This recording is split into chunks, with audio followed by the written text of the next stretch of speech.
Hello friends, welcome to my YouTube class, and in today's module we are going to start a new chapter of biology, and the chapter is crop production and its management.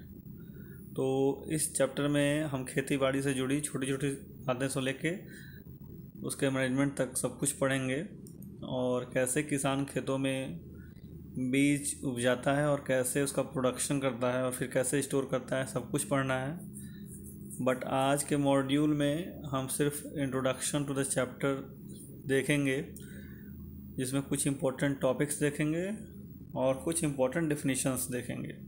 तो let us start the chapter. The first word which you should know is autotrophs. तो what are autotrophs? Autotrophs क्या होते हैं? The organisms which can make their own food by themselves are called autotrophs, and mostly the plants are called autotrophs because they can make their own food by the process of photosynthesis. Next is heterotrophs. So except plant, rest all organisms, even including human beings also, are called heterotrophs. Why? Because these all are dependent on the plant for their food, either directly or indirectly. So these are heterotrophs. Now next is how human become food producers from food gatherers. This is an important question from this chapter कि human beings जो food producers कैसे बने food gatherers से, because you have read about the development of human being कि earlier the human being led a nomadic life. Nomadic life कहने का मतलब है कि they travel from place to place in the search of food, shelter etc. तो जब civilisation की शुरुआत हुई तो उस समय ह्यूमन बींग्स एक जगह सेटल्ड लाइफ जीता नहीं था। उस समय वो एक जगह से दूसरी जगह नोमैडिक लाइफ के तहत घूमता रहता था, अपने फूड को इकट्ठा करता था और फिर नेक्स्ट डे नेक्स्ट वीक कहीं और जाके फिर ठहरता था। तो how they become food producer from food gatherers. तो व्हाट हैपेंस एक्चुअली कि जो ह्यूमन बींग्स थे वो पूरी फैमिली के साथ एक जगह से दूसरी जगह घूमते रहते थे in the search of food, water etcetera. तो after many years what they thought कि why should we not led a settled life. तो जो उनके सरदार थे उन्होंने कहा कि we will leave a settled life, और उन्होंने नदी के किनारे अपना सेटलमेंट्स बना लिया और उन्होंने तय किया कि हमारी पूरी फैमिली यहीं रहेगी और बाकी जो जेंट्स हैं वो जाएंगे फूड गैदर करके ले आएंगे और शाम को ले आके यहीं पे खाना बनेगा, यहीं खाएंगे और यहीं रहेंगे। अब नोमैडिक लाइफ नहीं जीना है। तो जब वो सेटल होके रहने लगे तो एक ही जगह सेटल होकर रहने लगे तो what ever the food items they used, जो भी वो फूड यूज़ करते थे, फ्रूट्स हो या वेजिटेबल्स हो या कुछ भी हो, तो उसके जो वेस्ट थे वो सब घर के आसपास ही फेंकते थे। After few days what they see कि जो सीड्स उन्होंने इधर फेंका है दे स्टार्टेड जर्मिनेशन। तो इनसे उनको पता चला कि जो हम लोग फ्रूट्स खाते हैं उसके अंदर जो सीड्स है उसके पास पावर ऑफ जर्मिनेशन है, इससे हम नया प्लांट ग्रो कर सकते हैं। तो इस नॉलेज से उन्हें पता चला कि we can cultivate the crops also. तो this how they become food producers from a food gatherers. Now what is crop production? The cultivation of one type of plant on a large scale is called crop production.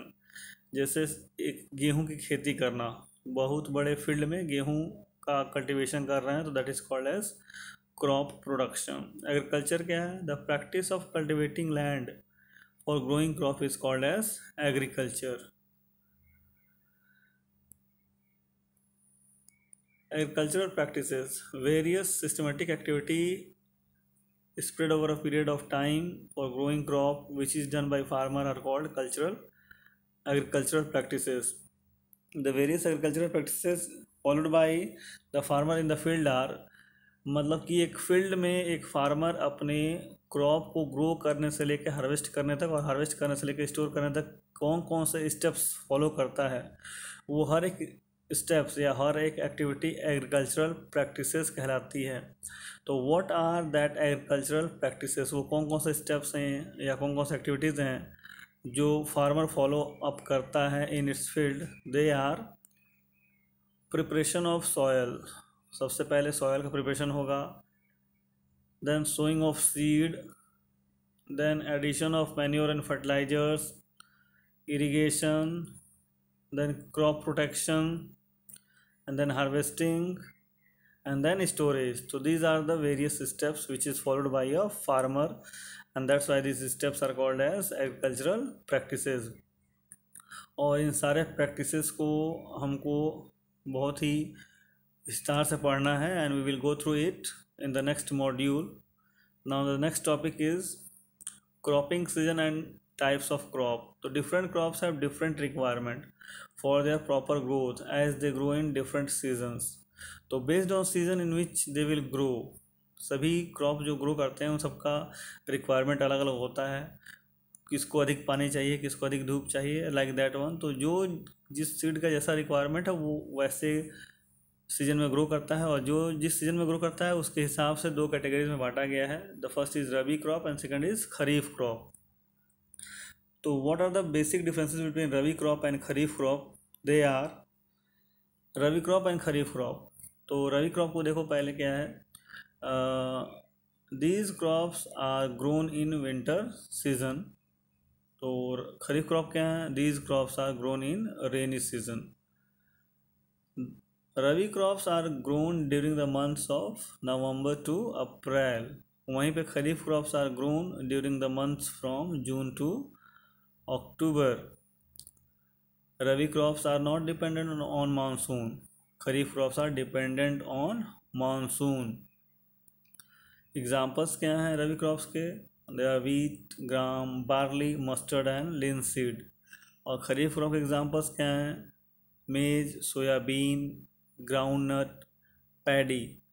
तो paddy मतलब होता है धान, और आप सब ने कहीं ना कहीं धान की खेती देखी होगी, आइदर इन द टेलीविज़न और इन रियलिटी, कि जो पैडी होता है वो स्टैंडिंग